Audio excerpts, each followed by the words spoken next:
بسم اللہ الرحمن الرحیم۔ قرآن اور ایمان کے ناظرین السلام علیکم۔ اعداد کے لیے ماں کی گود پہلا مدرسہ نہیں ہوتی، بلکہ اس سے پہلے سے اثرات شروع ہو جاتے ہیں۔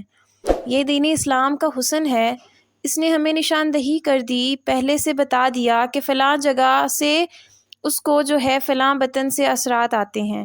بلکہ سمجھ لیجئے کہ اولاد کی امید لگنے سے پہلے ماں باپ کی زندگی نیکی پر ہوگی، اور ماں باپ کے اندر اخلاص ہوگا، اور ماں باپ کے اندر اللہ رب العزت کی خشیت ہوگی، تو ان کی دعائیں ان کے لیے نیک اولاد کا سبب بنیں گی۔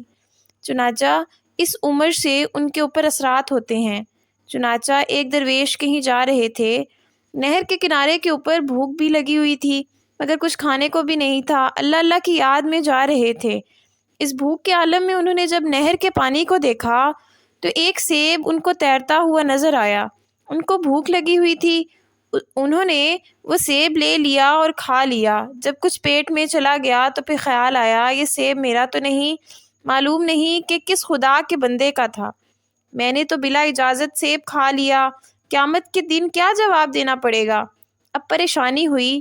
دیکھیں، اللہ والوں کو چھوٹی چھوٹی باتوں سے بھی پریشانی ہوتی ہے، کہ ہم سے اللہ تعالیٰ کی کوئی تھوڑی سی بھی نافرمانی نہ ہو، کسی بندے کا تھوڑا سا بھی حق ہمارے اوپر نہ آئے۔ چنانچہ سوچنے لگے کہ میں کیا کروں؟ دل میں خیال آیا کہ جدھر سے پانی آ رہا ہے ادھر ہی واپس چلا جاؤں، ہو سکتا ہے جس بندے کا سیب گرا ہو وہ مجھے بندہ مل جائے۔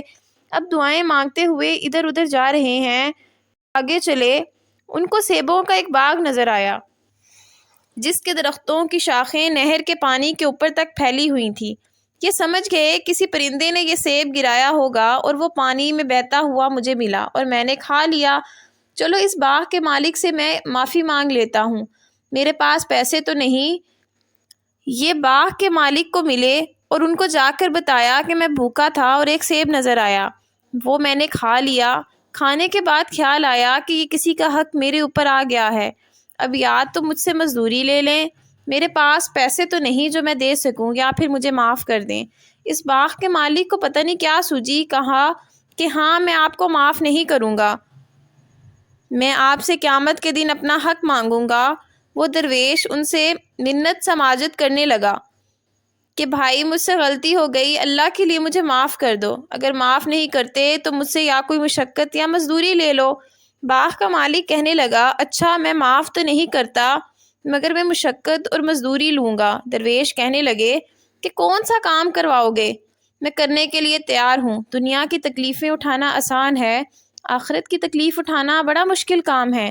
تو باغ کے مالک نے کہا، میری ایک بیٹی ہے جو جوان ہے لیکن اندھی ہے، بہری ہے، گونگی ہے، لولی لنگڑی ہے، ایک گوشت کا لوتھڑا سمجھ لیں۔ اگر تم اس سے نکاح کرو اور ساری زندگی اس کی خدمت کرو تو میں پھر تمہیں اپنا حق معاف کروں گا، ورنہ میں معاف نہیں کر سکتا۔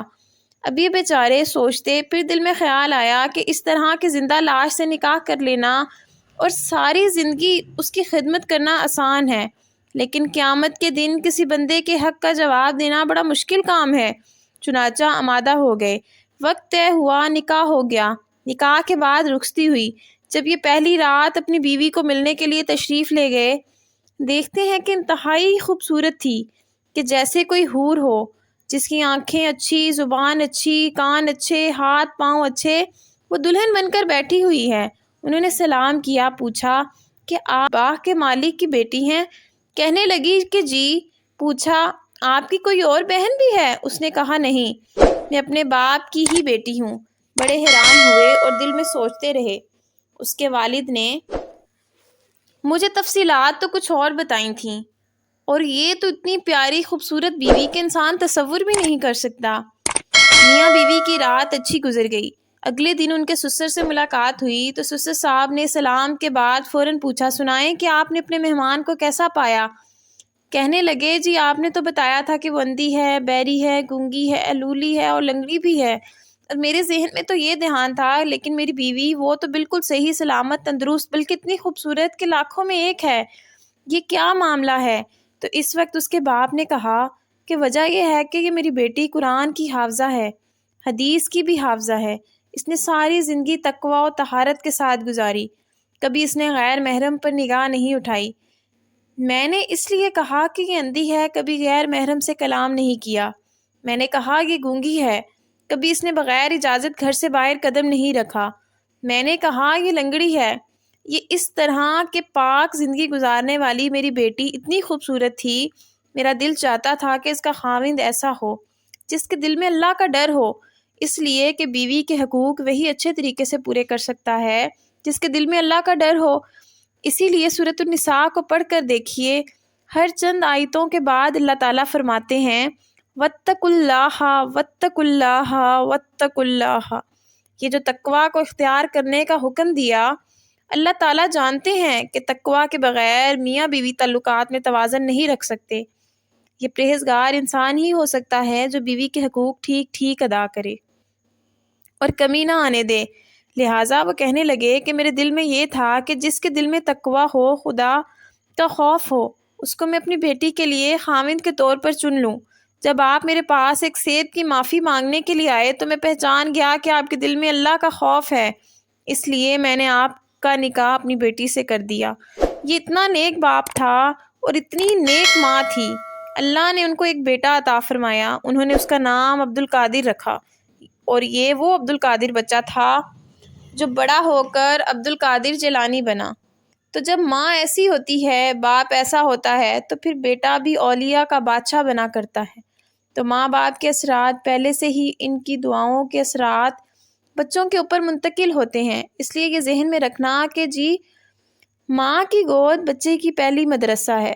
یہ ذہن میں مت رکھنا ماں کی گود سے پہلے بہت سارے کام ہو چکے ہوتے ہیں، اس لیے جب سے انسان اولاد کی نیت کرے اس وقت سے دعائیں مانگے اور اس وقت سے ہر چیز کا خیال رکھے۔ شریعت نے نشاندہی کر دی اور فرما دیا کہ جب میاں بیوی دونوں ایک دوسرے کے ساتھ ملنے کا ارادہ کریں تو ان کی نیت نیک اولاد کی ہونی چاہیے۔ نیک اولاد کی نیت ہوگی کیونکہ اعمال کا دار و مدار نیتوں پر ہوتا ہے۔ تو جب بھی میاں بیوی ملیں تو ان کی نیت یہی ہو کہ اللہ تعالیٰ ہمیں نیک اولاد عطا فرما دے۔